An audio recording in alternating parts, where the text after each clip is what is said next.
안녕하세요, 짜라투스입니다. 제가 좌파와 우파 설명 첫 영상을 올리고 구독자 한 분 늘었습니다. 이대로 산술적으로 가면 953편을 찍어야 구독자 1000명이 된다는 거죠. 그래서 길거리에서 명함 돌리며 제 채널 홍보할까 생각 중입니다. 그러질 않길 바라면서 우파 여러분, 음지에 숨지 말고 제 채널을 구독해 주시기 바랍니다. 그럼 이번 방송 시작하겠습니다. 문재인 레임덕 열차가 출발했습니다. 제가 왜 이렇게 확정적으로 말하는가 하면 레임덕을 가장 빨린 사람이 누구일까요? 바로 본인이죠. 저는 레임덕이 시작된 것을 문재인 대통령 본인이 느꼈다고 생각합니다. 제가 그렇게 생각한 이유는 조국 익명과 이전과는 다른 행동을 하기 때문이죠. 뉴스를 보시죠. 문 대통령 개별 기록관 원하지 않아 백지화 지시 뉴스가 예전에 떴습니다. 근데 여기서 의문인 점은 개별 기록관 건립이 BH협의라고 적힌 지난 5월 기록원 문건이 공개되었다는 점입니다. 참고로 CJ는 대법원장, VIP는 대통령, BH는 청와대를 각각 의미합니다. 해당 사업은 국무회의 의결을 거쳐 예산까지 책정된 걸로 나왔는데요. 이것은 두 가지로 볼 수 있죠. 첫 번째는 대통령 모르게 밑에 사람이 일을 진행했냐는 것입니다. 이러면 무능한 것이고 현 대통령이 바지 사장인지 의심스럽죠. 확실히 이 사진을 보니 바지 사장인지 의심스럽네요. 두 번째는 BH 협의를 보아 사실은 문 대통령이 이전에 알고 있었고 나중에 언론이 안 좋아지니 부정한 걸로도 추측할 수 있습니다. 정치인의 처세술 중 한 가지인데 자신의 의중을 자신 밑에 사람한테 발표시키고 언론 상황을 보아 좋으면 자신이 전면에 나서고 나쁘면 밑에 사람한테 뒤집어 씌우고 자신은 깨끗한 척하는 처세술이 있습니다.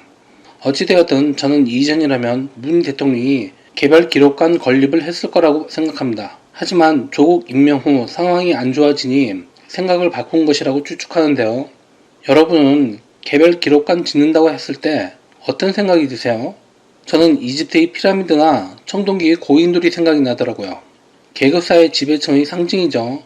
계급사회 타파를 그렇게 주장하는 좌파 진영에서 개별 기록관을 짓는다고 했을 때 좀 아이러니했습니다. 계급사회를 타파하면 또 다른 평등이라는 이름의 계급사회가 기다리고 있구나 하고요. 결과는 더 봐야겠지만 문 대통령이 화를 냈다고 하니 개별 기록관은 안 지어질 확률이 높네요. 두 번째 뉴스를 보시죠. 북한 목함질에 두 다리를 잃은 하재헌 중사에게 보훈처가 공상 판정을 내린 것을 문 대통령이 관련 법조문을 다시 살펴라는 지시를 내린 거죠. 쉽게 말해 공상은 교육훈련이나 공무 과정에서 입은 부상이고 전상은 적과의 교전이나 이에 준하는 작전 수행 중 입은 부상을 말합니다. 이 부상이 공상이면 누가 교육이나 훈련으로 목함지뢰를 갖다 놓고 거기에 하중사가 두 다리를 잃었다고 말할 수 있습니다. 나라가 빨개지니 말도 안 나오는 상황이 오죠. 심지어 하중사의 심사 과정에서 친여 성향 인사들이 전 정권의 영웅을 인정해줄 필요가 있느냐는 말이 나오고 있었죠. 이분이 나라를 지키다 북한 목함질에 두 다리를 잃었는데 이분이 지켰던 그 나라는 지금의 나라가 아니고 딴 나라입니까? 나라를 지키다 부상을 당하면 자랑스러운 것이 아니라 부끄러운 것입니까? 저는 예전에 북한에서 쳐들어오면 내 조국,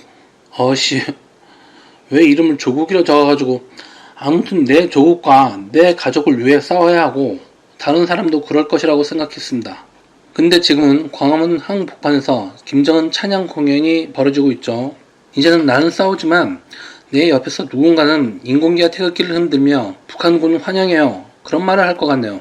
말이 샜는데 다시 본론으로 돌아와서 말하면 저는 예전이면 이번 공상 판정을 문 대통령이 모른 척 했을 것이라고 생각합니다. 그게 빨간 나라에 맞죠? 근데 지금이 위기 상황이라고 생각해 눈치를 보며 다시 살펴라는 지시를 내린 것이라고 봅니다. 마지막으로 문재인 정권에 제가 느낀 소감을 말하면서 마치겠습니다. 문 정권이 2017년 5월 10일 출발되고 나서 2년 4개월 정도 지났습니다. 어떠세요? 여러분은 안녕들 하십니까? 소득 주도 성장, 즉 소주성의 자영업은 붕괴하고 탈원전으로 인한 다음 정권 전기값 인상은 확정되고 태양광 발전으로 자연환경은 망가지고 지소미아 파기로 한미일 동맹은 위태롭고 북한이 미사일을 펑펑 쏴대도 저건 미사일이 아니고 발사차야 그러고, 중국이 미세먼지 너네가 문제야 기어라 하면 기는 나라가 되었습니다. 저는 문재인이 대통령이 될 때 북한에 퍼주는 것만 줄여주었으면 했습니다. 나머지는 대통령제라는 시스템이 있기 때문에 문 대통령이 마음대로 하지는 못할 것이라고 생각했죠. 근데 그건 오산이네요. 한 사람에 의해 얼마나 대한민국이 망가질 수 있는지 깨닫는지는 얼마 안 걸렸습니다. 다음 대선에서는 최소한 사회주의 대통령이 이 땅에서 나오지 않길 바랍니다. 끝까지 시청해주셔서 감사합니다.